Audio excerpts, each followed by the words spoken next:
Shocking scandal. Listen, Anthony Joshua just got beat. Check out my other videos.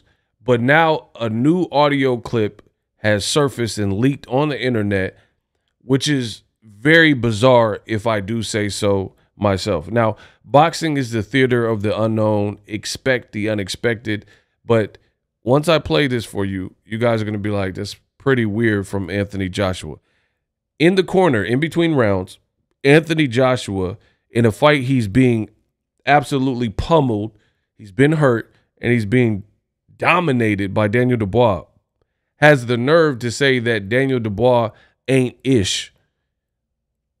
Even worse is Joshua said it right before the start of round 5. And if you watch the fight, you'll know round 5 is the ultimate round in which Anthony Joshua, meet with me, was knocked out. So this aged like milk instead of wine, making that comment that he did. And I'll give you more of my thoughts, but first, make sure you guys follow me. I am the best in the business, and it's not even close. So Joshua, let's listen to what he was talking about. Now, fair play, some of this won't be that audible. We get through them. That's what it's about. We get through them. We get through them. That's what it's all about. So I'm just going to coach the clip through. Fucking warrior spirit. Effing warrior spirit. But we got to be smart. Yeah, I am. He says, trainer Ben Davison says, but we got to be smart. And Joshua says, yeah, I am. Rush stepping in with the jab almost every time unless you're galloping around. Never bring it up. Yeah? Now, I already noticed from Joshua's body language, he's breathing very mouthy and very heavy. So that's not a good sign because, again, there's only been 4 rounds, and you have Joshua who's breathing heavy. They're putting ice on his neck, blah, blah, blah.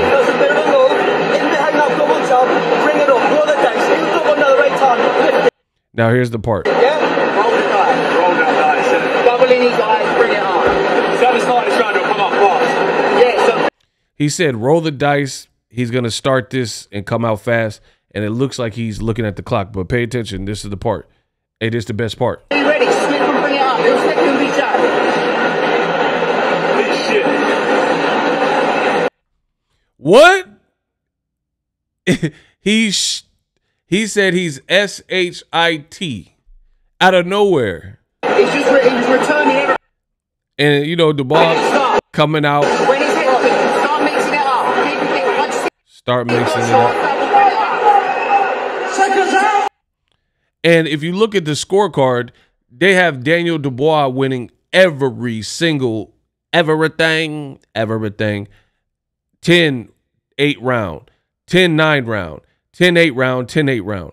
So how can you say a man, this scorecards, I don't know who this is, Richie Woodhall's scorecard, but there were knockdowns. Joshua was hurt, and he lost all rounds in this fight, and he was dominated. His best punch was in round 5. It was a single. Then I think he landed a second right hand, and then he got greedy and got knocked out. So he loses that round too because you can't get knocked out in the round and somehow win the round. This just doesn't even make sense. So you're looking at this scorecard, whoever this is an indication of what really was going on and transpired in the fight. 10-8, 10-9, 10-8, 10-8. So 3 10-8 rounds. You've been dropped several times. You've been rocked. You look bad. You're on all fours. And you have the nerve to say that Daniel Dubois is ish. So we're going to listen to my caption because I took the time to write it. And I said it exactly how I wanted to say it. I said, wow, new leaked audio. Anthony Joshua says he's referring to Daniel Dubois just before the start of round 5. You know, the round in which he was violently knocked out. Funny thing is you have fans crying for Anthony Joshua, saying he's so humble.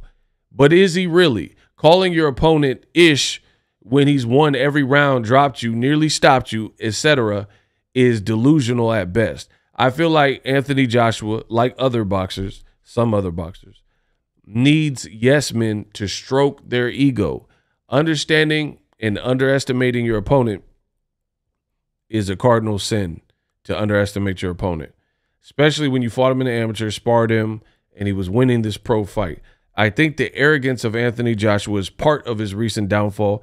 He probably should have stayed with Derek James, who was teaching him the basics and the fundamentals. But I think Joshua wants things his way. Calling Dubois ish and getting stopped moments later is nasty work, people. Nasty work. The moral of the story, don't tell fighters what they want to hear. Tell them what they need to hear. Trainer Ben Davison should have checked that comment right then and there because it was devoid of any reality of the situation at hand in a non-competitive fight. Ego out. Again, like, just look at these. Bow! He hit him with the Creed, the Michael B. Jordan Creed punch. This was in the first round. Like, how can you say, if you just watch that, like, you don't even have to watch the fight. If you watch this and you seen the guy got dropped like Devin Haney, this is scenes of the round right after he made the comment. I mean, the highlights let you know what you need to know. Right? Take that, take that, take that. Take that, take that, take that. Bro, this is the climax of the fight after you just called this man ish. And then people are like, swear up and down, take that, take that, take that, take that, take that, take that. Right? They swear up and down that Joshua is super humble. Humble is not calling your opponent ish and trying to hit him with this Marge Simpson uppercut from the floor and try to bring it up with your hands down. He tried to hit him with the Marge Simpson and bowl an insane uppie. All of this, chin in the air, all this was exposed. He had been showing that he could hurt you, and you try to hit him with the Marge Simpson, and he countered it with a much shorter shot, being the shorter person, right on the button. Boom! Joshua knocked out. And these are the final scenes. I don't even know where Joshua goes from here. That was such an abysmal performance that lacked in so many departments. So many departments that I think I can't, and I hate saying, I don't like to say when a fighter needs to retire. He's breakdancing. Umbada, boom, boom, boom, bedo, nada, boom, boom, bedo, Ein's tall, Ein's tall, I. He's breakdancing, bro. Electric boogaloo. It's like, I don't like to tell the fighter when to retire, and Joshua, I mean, he could keep fighting. He could keep fighting, but this was a bad fight because people keep talking about 98,000 and all that. That's cool. But who wants to get knocked out in front of 100K people? So that's, and then the people around the world watching it. And then the people who didn't watch it in real time, but they're going to watch the highlights. So, you know, it's part of the sport. He had his moment with Ngannou, and Ngannou was the meme, but now Joshua has become the meme, you know? And again, I think there's misconceptions about Anthony Joshua being like such a humble and nice guy. He even had that at one point as his moniker. It's kind of like was his tagline. He was like, stay hungry, stay humble. But the man that came up with stay hungry, stay humble is saying that Daniel Dubois is ish. And then he does this to you like moments later. It's just delusional. And for me, I feel like Joshua needs yes men. He's like almost like a child, man child. Like he's big. He's big, 6'6", big behemoth of a man. But he almost needs people with the kid gloves. It's like bowling. When you're bowling with the group and then you do a lane for the kids and you got the bumpers up. Joshua needs that, in my opinion. He needs the bumpers up. That's why him and Derek James probably didn't continue. Derek James was showing him the fundamentals. That probably would have been a better pairing. But you guys made this monster. The matchups were favorable to Anthony Joshua, Otto Vailene, and then also Ngannou, an MMA guy. He has power, but he's an MMA guy. He don't have the boxing technique or the boxing experience. And you guys made a big deal of it and said, oh, Ben Davis has put Joshua back in a renaissance and he's unbeatable now and all this stuff. Eddie Hearn, he ate it up and he was pitching that to the public. One fight later, now people are saying he needs to retire. He's done. He looked horrible, making memes and stuff. And that's the nature of boxing. You never want to get ahead of yourself. But for Joshua, it's pretty embarrassing to say that the man was ish and then he did all this to you. There's no nice way to put it. And again, I think when you look back at it, I never have been a fan of fighters changing trainers too frequently, meaning that shows you something about the fighter temperament a lot of times. Joshua had Rob McCracken. He had Rob McCracken. He stayed with him for a while, but then when he started losing to Usyk or whatever, lost, then he wanted to later in his career finally branch out. I was telling you Joshua should have got with an American trainer many moons ago, and he didn't do it. And then when he started losing, like most fighters, that's when he tried to make a change. In the words of Michael Jackson, I'm gonna make a change for once in my life. It's gonna feel real good. Gotta make a difference. You want to make a change, but too little, too late. And then he went with Robert Garcia. He went to Freddie Roach's gym and all these other gyms, testing Virgil Hunter, you know, testing out all these people. Got with Robert Garcia, did a couple fights with him. Robert Garcia even did interviews where he was like, I'm going to tell you what you need. And, you know, I don't know if Joshua likes that. And I could see that. That makes sense. Joshua wants people to probably walk on eggshells, yes, man, and he can do no wrong. But doing that, this is where you end up a lot of times because we're human, people. We're all just human. Not one of us is omnipotent and just knows everything, right? So you have to be willing to learn and listen, in my opinion. So Derek James, Robert Garcia, these pretty stern American trainers, that's probably why it didn't work out. You know, that's just me speculating, but it's probably why it didn't work out with Joshua, because I think Joshua, he wants people to baby him. And like he's almost like, I hate to say it, like almost like I said, a man child. He's in the corner and it's like he recites these, it's like, I don't know if it's like autism or something, but he's like reciting these things and then he'll get this like expression in his head and then he just won't stop saying it. Like, for example, if you notice the clip where right before he said Daniel Dubois is ish for whatever reason, which was dumb, but he says, yeah, we rolled the dice, mate.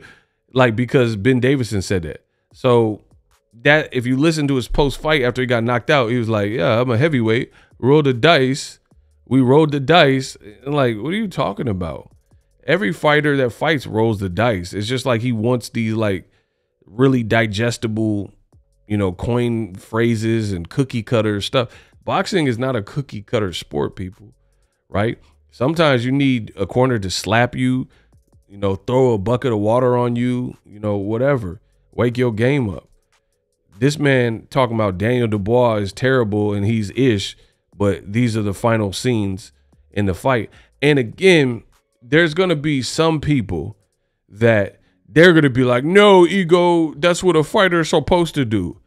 Shut up. God damn it. Shut up, please. A fighter is not supposed to be such in denial. Like, a little bit of delusion is okay. Like, if you're like, nobody can beat me, right?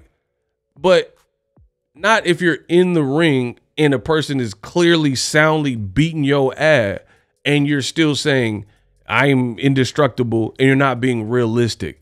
Like, if you're going to fight Pacquiao, of course you're going to be like, I can beat Pacquiao. You're a fighter. That's the fighter spirit. You're a warrior. But when you're in the ring, and I'm not saying you should lose all hope, but you still got to talk to yourself realistically, period. You got to be realistic with yourself.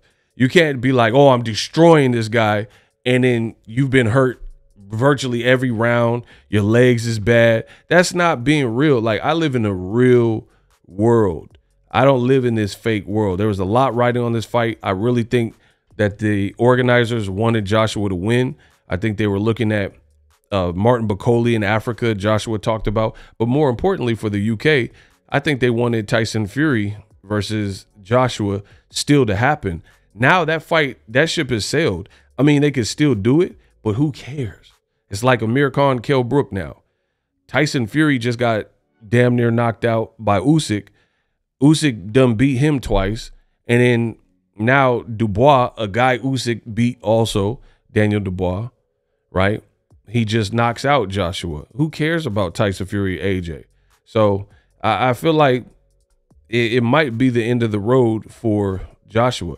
All that Eddie Hearn talk can't save you. Like Eddie Hearn saying, oh, yeah, he was daring to be great and all that. Like, that's promoter talk. We seen the fight. We seen how it played out.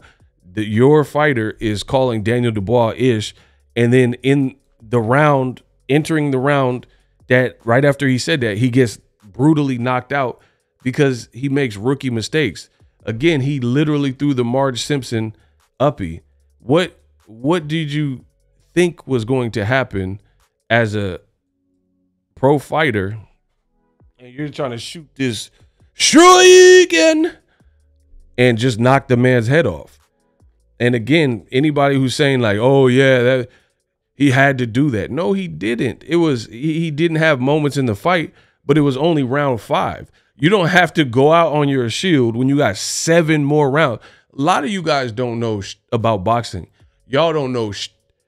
You telling me a man has to go for broke and get knocked out when you got your first big shot in many moons in round 5 off, and instead of pacing yourself and try to build off that, and maybe in the next round, if he survives round 5, right, then, you know, grow in confidence, land another shot and kind of set it up. You think that you're not even to the halfway point of the fight. So it doesn't make sense. Again, you could believe me or you could believe them. It doesn't make sense to go out on your shield. Like, those are the chances you have to take. If it was football, like here, let's say I'll use football as an example. In football, it's the 4th quarter and you got 1 timeout and a 2-minute warning. Okay, you got to do whatever. You got to onside kicks if you score. You got to 4th down territory. You have to get aggressive, Hail Mary. I get that because your time is of the essence. Same thing in boxing. You start getting to the championship rounds, 10, 11, 12, and you're down this bad. Okay, cool. You got to start getting more aggressive. And then if you get knocked out, you get knocked out. I get that. But you can't say in round 5, you show one sign of life, semi hurt him or get his attention, and then you should just lose all your form trying to blaze him out of here with the Marge Simpson uppercut and then get knocked out in the process because he wasn't ready to go. That's just foolishness. And now that this leak tape came out where he's saying he's ish, that just looks beyond foolish to me. I mean, the guy that knocked you out and won every single round in front of 100,000 people as the underdog, despite him being the champion. And that's the thing. Y'all disrespected Daniel Dubois. A lot of y'all disrespected. He had to walk out first. He's the champion. Why the champion got to walk out first? Right? Y'all wrote him off. They did a poll on the DAZN broadcast. It said 87-13. 87% of the people picked Joshua. So, again, you guys say this stuff is an upset. This ain't an upset. I predicted this. How is it an upset when a person such as myself knew what to expect? It's not an upset. You're just upset. Bars. That's a bar. It's not an upset. You're just upset because you don't know about boxing and you picked the wrong guy yet again. But me, I'm Boxing Ego.